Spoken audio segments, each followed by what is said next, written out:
Les plus petits immeubles, on les vend. On les construit, puis après ça, on les vend. Tandis que les plus gros, on va dire CC+, qu'on peut refinancer SCHL, bien ceux-là, on les conserve dans notre parc. Là.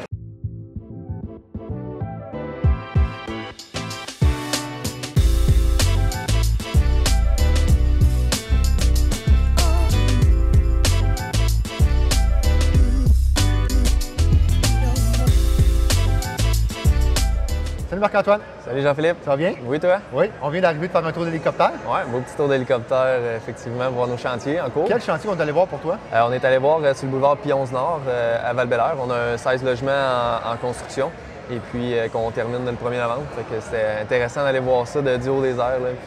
Tu avais de livrer le projet puis tu l'as vu d'une autre perspective. Oui, exactement, c'est ça. Ça fait des belles photos, belles vidéos pour un beau souvenir en fait. Parle-moi un petit peu ton créneau, tu es dans la région de Québec?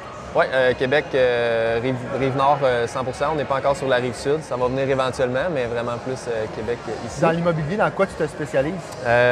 Maintenant, 100 construction neuve.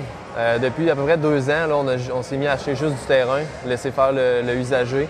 Puis maintenant, c'est ça, développement neuf, développement de terrain, puis après ça, on les construit également. Puis y a-tu un nombre de portes quand tu construis? C'est-tu plus du 8, du 16, du 24? Actuellement, on est entre 4 à 16. Projet de 24 logements sur la table aussi. Mais on veut rester dans le multilogement. Les plus petits immeubles, on les vend. On les construit, puis après ça, on les vend. Tandis que les plus gros, on va dire CC+, qu'on peut refinancer SCHL, bien ceux-là, on les conserve dans notre parc. Tu es entrepreneur général toi-même? Oui, exactement. On a une compagnie de construction entrepreneur général.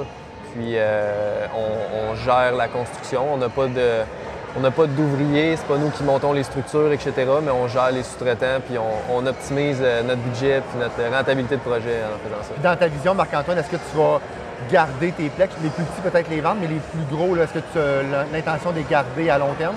Les gros, on les garde tous. Effectivement, on les garde tous. Les petits, oui, on veut les vendre parce qu'on veut pas gérer C'est plus difficile à gérer. Si je gérais 10 triplex ou 30 logements, c'est pas la même chose en termes de gestion. Donc, on grossit de plus en plus nos projets de construction neuve aussi. Donc, ça va dans la même lignée là, de conserver nos plus gros immeubles puis vendre les plus petits. Puis est-ce qu'un de tes défis, c'est de trouver les terrains pour construire ces gros immeubles-là? Actuellement, oui.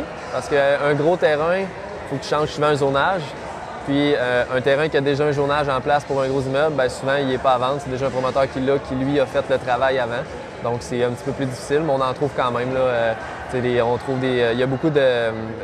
par exemple, Val-Bélair, beaucoup de zonage en place pour du 12 puis du 16 logements.